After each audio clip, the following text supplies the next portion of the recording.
High court ने हरी झंडी दे दी। PWD में लिपिक ब्रह्मानंद शर्मा ने 2008 में भी आरजेएस की परीक्षा दी, सफलता नहीं मिली, मगर वे मायूस नहीं हुए। उन्होंने रिकॉर्डिंग के जरिए अपनी तैयारी जारी रखी और आखिर 2011 की आरजेएस परीक्षा में चयनित होकर नया इतिहास रच दिया। शर्मा ने बताया कि उनकी सफलता में परिवार वालों का खास योगदान रहा। 2008 का मैंने आरजेएस फर्स्ट बार मैंने परीक्षा दी पर असफल रहा।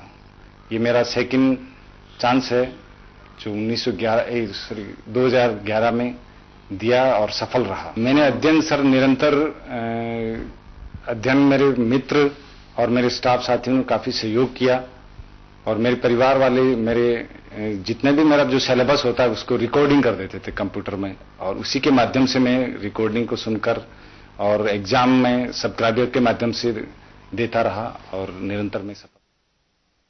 जयपुर में गैंगवार के चलते 2 दर्जन हमलावरों ने अंधाधुंध फायरिंग कर एक मकान पर धावा बोल दिया। इस हमले में एक छात्र की मौत हो गई जबकि एक गंभीर रूप से घायल हो गया। घायल युवक अभी मौत और जिंदगी के बीच झूल रहा है। पुलिस ने इस मामले में 1 दर्जन से ज्यादा छात्रों को हिरासत में लिया है। प्रतापनगर इलाके में गैंगवार के चलते कई बार बिहार और झारखंड के छात्र वर्चस्व जमाने के लिए आमने सामने हुए हैं। इस तरह के एक मामले में 2 दर्जन छात्रों ने अपने ही पुराने साथी पर घर आकर जानलेवा हमला कर दिया। हमले के आधा घंटे बाद पुलिस घटनास्थल पर पहुंची। गंभीर हालत में दोनों युवकों को अस्पताल में भर्ती करवाया गया, जहां एक युवक की मौत हो गई। मृतक युवक का नाम ध्रुव सिंह नारायण है। मृतक झारखंड का रहने वाला है। घायल का नाम विनीत है। पुलिस ने इस मामले में एक युवती को लेकर मौका मुआयना भी किया है, जो ध्रुव सिंह की दोस्त और इस घटना के समय मौके पर थी। फील हुआ। बिहार और झारखंड के रहने वाले स्टूडेंट जो यहाँ पढ़ाई करते हैं, इंजीनियरिंग वगैरह अलग अलग इंस्टीट्यूट में पढ़ते हैं, इनमें 2 गुटों में झगड़ा हुआ कल रात को।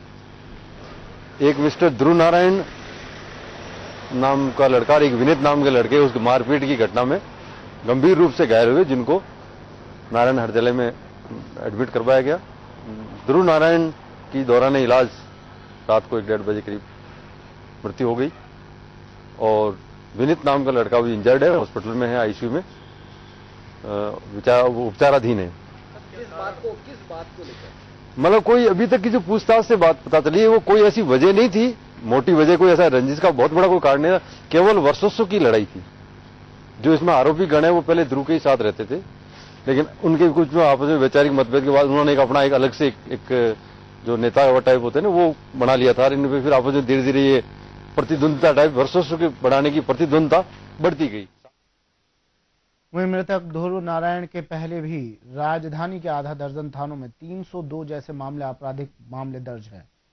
ध्रुव सिंह यहां बिहार झारखंड के छात्रों को कॉलेज में दाखिला दिलाकर अपनी धाक जमाता था। यही नहीं, प्रतापनगर इलाके में ध्रुव सिंह का सिक्का भी चलता था।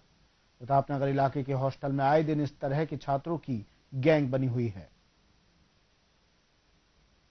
इनके झगड़े वसा तो छोटी मोटी मारपीट झगड़ा की तो रिपोर्टें आई हुई है, बाकी ऐसी उगाई की वगैरह की हमारे पास तो कोई ऐसी प्रत्यक्ष रिपोर्ट नहीं है, सुना हुआ हो सकता है। जयपुर संवाददाता दशरथ सिंह हमारे साथ फोन लाइन पर मौजूद है। दशरथ, जयपुर में एक गैंगवार होती है, एक व्यक्ति, एक छात्र इस गैंगवार में मृतक मर जाता है, इस गैंगवार की वजह से उसकी मौत हो जाती है। क्या है ये पूरा मामला?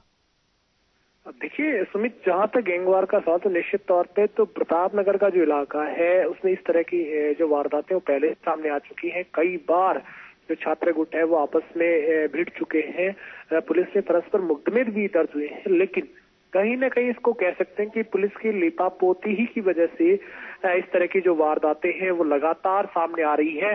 प्रतापनगर इलाके में मेडिकल कॉलेजेज हैं, इसके अलावा अन्य कई कॉलेजेज हैं जिसमें इंजीनियरिंग कॉलेजेज हैं, उसमें सुमित राजस्थान नहीं बाहर के कई जो प्रदेश हैं, झारखंड, बिहार, यूपी, इधर के जो प्रदेश है वहां के बड़ी संख्या में छात्र यहाँ रहते हैं और स्टूडेंट वो पढ़ाई करते हैं। लेकिन ये छात्र पढ़ाई के नाम पर यहाँ आ जाते हैं, उसके बाद गलत संगत में पढ़कर और इनकी गैंग जो अलग अलग गुटों में बढ़ जाती है और उसके बाद इलाके में वर्चस्व की जो लड़ाई होती है, या कह सकते हैं कि कॉलेज में जो वर्चस्व की जो लड़ाई है उसको लेकर ये एक दूसरे पर मारपीट करने को उतारू हो जाते हैं। इस तरह की घटना ये पहले नहीं, इससे पहले भी इस तरह की घटनाएं आई है।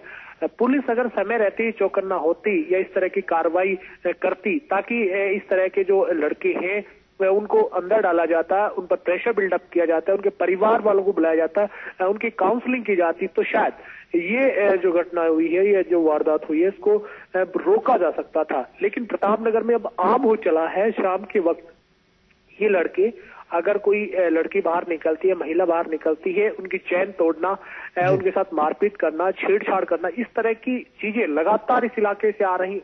उसके बाद भी पुलिस कार्रवाई नहीं कर रही है, सिर्फ और सिर्फ लिपापोती। ये जो आज जो मारपीट हुई है, उसके बाद जो डेथ हुई है, इसका प्रकरण जो है वो भी पहले पुलिस के पास आ चुका था। जो मृतक लड़का है वो भी बताया जा रहा है कि उस सिख के खिलाफ भी प्रतापनगर थाने में मुकदमे दर्ज है, जिसको मारा गया है, घर में घुसकर उस पर हमला किया गया है। तो कहीं ना कहीं पुलिस की जो लिपापोती है वो साफ नजर आती है। जिसमें दशरथ, बिल्कुल आप बता रहे हैं कि जिस मृतक लड़के का नाम, उसके खिलाफ भी कई बार शिकायतें थाने में आ चुकी है, और ऐसा नहीं है पहली घटना है प्रतापनगर इलाके में, इससे पहले भी कई वारदातें इस इलाके में हो चुकी है। कहीं ना कहीं इन सारी वारदातों को कह सकते हैं पुलिस की लापरवाही। कमिश्नरेट लागू हो चुके हुए काफी समय, काफी साल बीत चुके हैं, उसके बावजूद प्रतापनगर इलाके में गैंगवार हो रही है, लगातार इस तरह की शिकायतें सामने आ रही है, तो पुलिस की ढिलाई का नतीजा कह सकते हैं इन पूरे मामलों को। जी बिल्कुल सुमित, इस तरह की जो वारदातें पहले भी इस तरह के मामले सामने आ चुके हैं। प्रतापनगर का जो इलाका है काफी पोश एरिया है, वहां पर मेडिकल कॉलेज और इंजीनियरिंग कॉलेज है, वहां पर बड़ी तादाद में बाहर के जो स्टूडेंट है वो आते हैं और पढ़ाई करते हैं। पढ़ाई के नाम पर वो अपने घर वालों से पैसा लेके आ जाते हैं, लेकिन यहाँ आकर वो वर्चस्व की जो लड़ाई होती है वो साफ देखी जाती है। इस तरह के प्रकरण पहले भी आए हैं। पुलिस बाकायदा पुलिस को पता होता है कि फला कॉलेज में कौन सा गैंग सक्रिय है, कौन से लड़के सक्रिय है जो दूसरे को मारपीट करते हैं। अपने से जो छोटे स्तर के, या यूं कहें कि अपने जो निर्बल है, अपने से जो कमजोर है, उन पर जो कह सकते हैं कि मारपीट करते हैं, ये पुलिस को पहले से पता हो। ये रजिस्टर भी कैसे इस इलाके में कई इस प्रकार के हो चुके, उसके बावजूद भी सुमित लगातार पुलिस का कार्रवाई नहीं करना अपने आप में संदेह खड़ा करता, और निश्चित रूप से जो एक लड़के की इसमें जान गई है वो भी कहीं ना कहीं पुलिस की लापरवाही का नतीजा है, क्योंकि जो लड़का था या जिसको मारने जो लड़के आए थे उनके खिलाफ भी इस तरह के कई मामले सामने आ चुके हैं। दशरथ, अब इस पूरे मामले की बात करें तो पुलिस क्या कुछ कार्रवाई कर रही है, कितने लोगों को हिरासत में लिया जा चुका है और अब क्या कार्रवाई करेगी पुलिस? देखिए सुमित, इस मामले में पुलिस ने अभी तक 2 दर्जन छात्रों को हिरासत में लिया है। साथ ही एक लड़की का नाम सामने आ रहा है। हो सकता है कि लड़की की वजह कोई मुख्य हो सकती है, क्योंकि जब गैंगवार हुई थी तब ये लड़की उस लड़के के साथ थी, उसके मकान पे, बताया जा रहा है कि उसके मकान पे थी। तो हो सकता है इस लड़की को लेकर कहीं ना कहीं जो दूसरा गुट है उसके लोगों में कहीं ना कहीं संदेह था। लड़की के चक्कर में, यह कह सकते हैं कि लड़की के मार्फत वो उस तक पहुंचे और उसके बाद में पीट कर उसकी हत्या कर दी। फिलहाल पुलिस लड़की से लगातार तफ्तीश कर रही है, पूछताछ कर रही है। इसके घर वालों को भी जयपुर बुलाया गया है कि इस पूरे प्रकरण के पीछे असली वजह क्या है। लेकिन जो अभी तक की जानकारी मिल रही है उसके मुताबिक वर्चस्व की लड़ाई दिख रही है, क्योंकि लड़की अगर किसी लड़के के साथ जाती है तो निश्चित तौर पे समित दूसरा जो गुट है वो ये नहीं चाहता कि वो उसके साथ जाए, वो भी एक वर्चस्व की लड़ाई कह सकते हैं। हालांकि अभी पूरा केस पूरा बाकी है, लेकिन इलाके में लगातार इस तरह की घटनाएं सामने। चलिए, शुक्रिया दशरथ तमाम जानकारी के लिए। जयपुर संवाददाता दशरथ सिंह बता रहे थे कि प्रतापनगर इलाके में एक गैंगवार होती है और उस गैंगवार में एक छात्र की मौत हो गई। पुलिस ने अब कई छात्रों को हिरासत में लिया है और पूछताछ कर रही है।